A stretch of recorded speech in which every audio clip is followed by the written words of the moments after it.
तो जी अब पहाड़ों की शान एक और चीज़ हमें मिल गई है ट्रैफिक में, हमारे गद्दी भाई लोग। तो आज मिलेंगे कुछ लोगों से, देखते हैं कि क्या राय बन रही है। और कल है बोटिंग। घर जाते जाते रास्ते में सब्जी की दुकान से ले लिया मैंने काफ़ी सारा सामान, फ्रूट्स ले लिए, मैंगो ले लिए, पपीता ले लिया, वाटरमेलन ले लिया। और सबसे अच्छी बात है कि अभी ना हमारे रोड पे 5G की केबल्स बिछ रही हैं, मतलब ब्रॉडबैंड की वायर्स भी बिछ रही हैं। तो इंटरनेट की सर्विस ना बहुत अच्छी होने वाली है, जो कि सबसे बड़ी दिक्कत रहती है। तो वो ना पेड़ को गिरा रहे हैं और मुझे बोल रहे हैं जल्दी से रोड क्रॉस कर लो। अब नीचे गाड़ी आ रही है तो मैं नहीं चाहता हूँ वहाँ पे मैं जाम में फंसूँ और ऊपर से पेड़ गिर जाए। हेलो दोस्तों, गुड मॉर्निंग। तो अभी मैं निकल गया हूँ कुल्लू से। कल रात को मैं स्माइरा के साथ स्माइरा के घर पे ही रुका, क्योंकि स्माइरा बेचारी बोलती रहेगी कि मास्टर जी आप रुक जाओ, आप कभी रुकते नहीं हमारे घर में। तो फिर रात को हम गप्पे मारने बैठ गए लगभग 1 बजे तक, और सुबह 8:30-9 बजे उठा। फिर अभी मैं निकल रहा हूँ कुल्लू से, ये देखो सिटी के बीच से। तो बस अभी 9:15 हो रहे हैं, अब मैं जा रहा हूँ घर। तो ऊपर से आज इलेक्शन का शोर भी ख़त्म हो गया है, कल ही शाम को 5 बजे। तो आज मिलेंगे कुछ लोगों से, देखते हैं कि क्या राय बन रही है। और कल है बोटिंग ऑफ कोर्स, तो बोटिंग करेंगे। तो आज अभी मैं गांव निकल रहा हूं और गांव में छोटे मोटे काम हैं वो निपटाता हूं। तो पहले तो यहां से फटाफट निकलता हूं, ताकि यहां आगे ना जाम लग जाता है बहुत ज़्यादा। तो अब तो खैर 1 वे कर दिया है, पहले 15-20 मिनट आधा घंटा हम एक ही जगह फंस जाते थे। और अब लगबैली के लिए क्या हो गया, बाईपास निकल गया है, जिसकी वजह से टाइम काफ़ी बच रहा है। तो ये है जगह देखो, जहाँ से हमारे गांव के लिए या हमारी बैलेज के लिए रास्ता है, वो मनाली के लिए पुराना रास्ता है। यहाँ से लेना अपने लेफ़्ट, कभी आना होगा हमारे घर।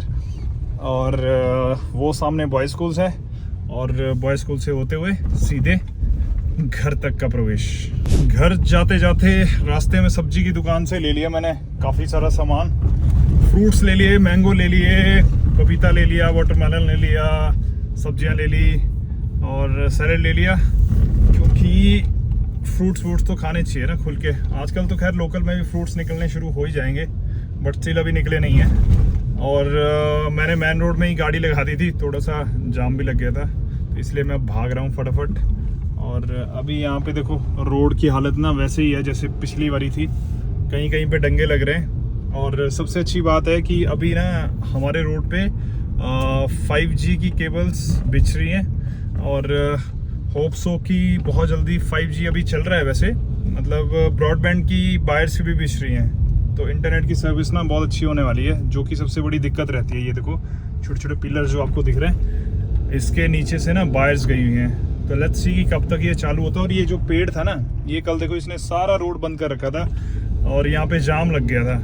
तो जो बाईपास रोड है लगबैली का, वहाँ से सारी जनता आ रही थी। तो जी वो बाईपास रोड कौन सा है, ये वाला है। आपने काफ़ी टाइम देखा होगा, मैं यहाँ से जाता हूँ नीचे से। तो ये कच्चा है रोड अभी, बट बहुत जल्दी ये हो जाएगा, इसका कंस्ट्रक्शन का काम शुरू। यहाँ से जो है ना, ये बाईपास है, तो ये 1 वे है उससे ऊपर। तो उससे ऊपर क्या होता है कि हम लोग पहले एक ही साइड से आते थे, अब अगर शहर के लिए जाना है तो नीचे से, अगर आना है तो ऊपर से, क्योंकि ऊपर से आपको शॉप्स मिल जाती हैं, सामान वामान मिल जाता है, नीचे से ऐसा कुछ नहीं मिलता है। तो बस अब ठंडी ठंडी वादियों में एसी की ज़रूरत है नहीं, देखो। सो निकल रहे हैं, सारी गाड़ियाँ नीचे आ रही हैं क्योंकि मैक्सिमम लोग ऑफिस जा रहे हैं और मैं घर जा रहा हूँ।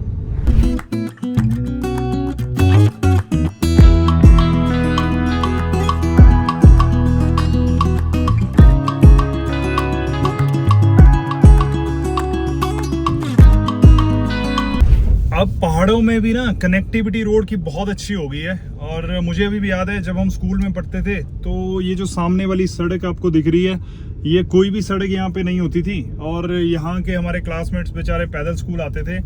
और अब लगभग, जैसे लगवैली की अगर मैं बात करूँ तो 82-85 विलेजेस हैं इसी वैली में।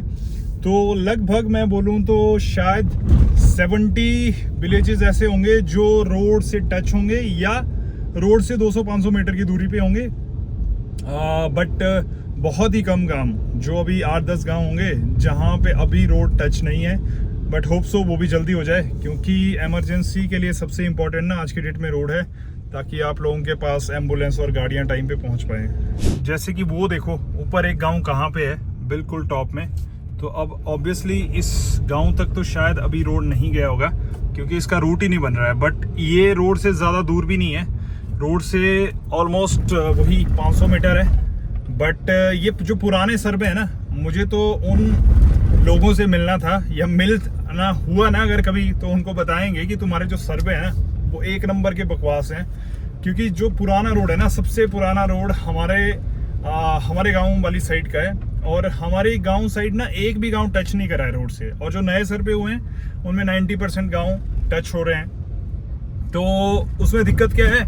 दिक्कत ये है कि पहले ऐसे बोलते थे कि लोग ना डरते थे, और लोग ये चाहते थे कि रोड और कनेक्टिविटी ना हमारे घरों से दूर रहे ताकि हम लोग सेफ रहें।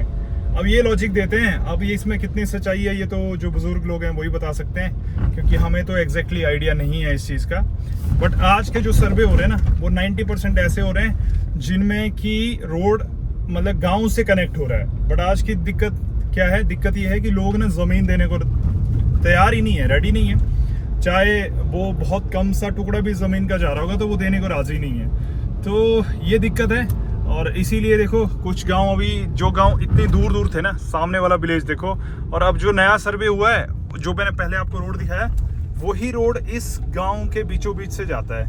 तो अब ये देखो आपकी नए सर्वे जो हैं वो कितने बढ़िया से हुए हैं और कितने बढ़िया से कनेक्टिविटी दे रहे हैं।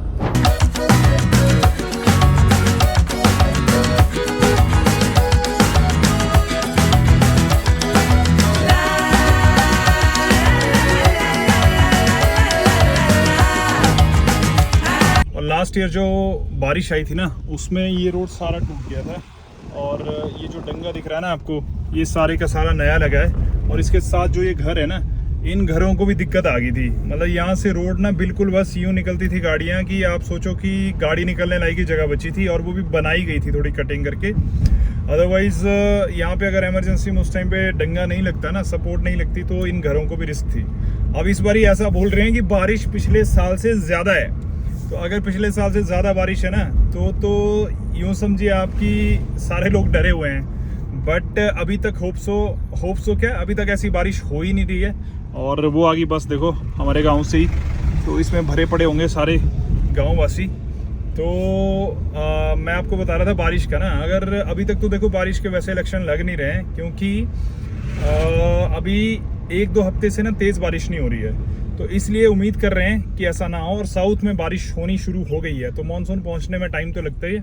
तो लेट्स सी क्या होता है। तो जी अब पहाड़ों की शान एक और चीज़ हमें मिल गई है ट्रैफिक में, हमारे गद्दी भाई लोग। और ये अब शायद एक जगह से दूसरी जगह, क्योंकि ये चलते ही रहते हैं थ्रू आउट द ईयर। तो अभी मुझे लग रहा है यहाँ से ना जो बूबू जोत वाला रूट मैं बता रहा था, पठानकोट जोगिंदरनगर वाला, अब देखो गद्दियों को भी समझ है कि ये रूट शॉर्ट है, पर गवर्नमेंट को अभी तक समझ नहीं है कि ये रूट शॉर्ट है। वो बाय मंडी लाएंगे गाड़ी को। तो होप सो, नितिन गडकरी जी काफ़ी बोल रहे हैं, विक्रमादित्य जी भी बोल रहे हैं, कंगना जी भी बोल रहे हैं कि जल्दी रोड निकलेगा। बट ये निकल गया। कहाँ से आए जी? कांगड़ा से। देखो जी, अब कांगड़ा से लोग पैदल यहाँ से शॉर्ट आ रहे हैं। अब ऑफ कोर्स पैदल वाला ही शॉर्ट ढूंढेगा ना, तो जब कांगड़ा वाले को ये शॉर्ट लग रहा है, तो मुझे नहीं समझ आ रही है 75 ईयर से गवर्नमेंट को क्यों शॉर्ट नहीं लग रहा है। अदरवाइज़ ये वैली ना, अगर मैं गूगल मैप पे भी आपको दिखाऊं तो आप बोलेंगे कि बिल्कुल स्ट्रेट लाइन है, यहाँ से धर्मशाला, पालमपुर, मैक्लोडगंज, पठानकोट, इतना इंपॉर्टेंट एरिया आर्मी का। लेट्स सी क्या बनता है।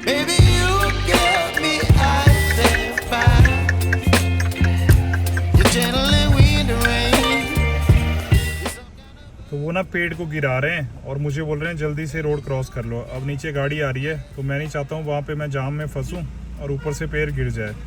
तो जैसे ही अब यहाँ पे गाड़ी निकलेगी तो मैं भी फटाफट निकल जाऊँगा।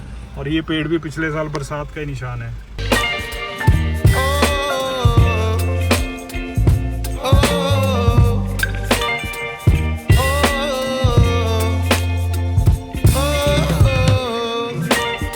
एक और टोली आ गई है जी गद्दियों की, और ये देखो ये लोग भी आ गए इधर। बस इनसे ध्यान ये देना पड़ता है कि गाड़ी ना एक साइड लगाए रखो, और अगर ये ऐसे अपोजिट को आए ना, जैसे हम ऊपर को जा रहे हैं ये नीचे को आ रहे हैं, तो इसमें ज़्यादा दिक्कत नहीं होती है। बट अगर सेम साइड को जाना हो ना, तो फिर बहुत लंबा जाम लग जाता है इसकी वजह से।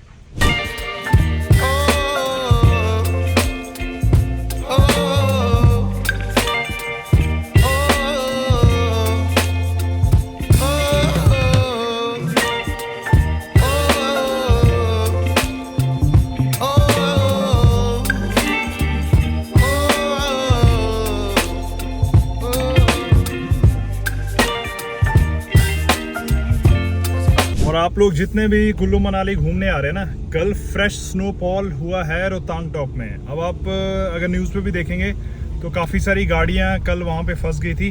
और हमारे भी गेस्ट थे जो होटल में रुके थे बेचारे, वो भी रात को 11-12-1 बजे पहुंचे हैं भूखे। तो फ्रेश स्नो मई मंथ के एंड में, और नीचे टेम्परेचर 50+। तो अब ये कंफ्यूजन बहुत है कि गर्मी ज़्यादा पड़ रही है या सर्दी ज़्यादा पड़ रही है। तो आप लोग कमेंट करके बताएं। जो गर्मियों में हैं वो ऑब्वियसली गर्मी को ज़्यादा फील कर रहे होंगे। हम जैसे जो यहाँ हैं, मतलब हम जैसे नहीं, जो यहाँ पे हैं वो ठंड फील कर रहे हैं, और हम जैसे जो दोनों जगह हैं वो दोनों चीज़ें फील कर रहे हैं। तो इसीलिए ना परसों और कल आपने देखा भी होगा, अगर ब्लॉग नहीं देखा है तो देखिएगा ज़रूर। कल रात से फीवर है, तो फीवर उतर ही नहीं रहा है। 2 बार तो पैरासीटामोल खा ली, बट ऊपर से ठंड है, जैकेट पहन ली है। तो थोड़ा रेस्ट और करते हैं, फिर देखते हैं। अगर हालात ऐसे ही रहे तो फिर वापस जाना पड़ेगा घर। अगर थोड़ा ठीक हुआ तो फिर मनाली में जो काम है अभी पेंडिंग, वो निपटाने की कोशिश करते हैं। तो मेरी तबीयत थोड़ी सी ढीली पड़ गई थी, और 2-3 पैरासीटामोल खा के अपनी बॉडी को सेट करा है।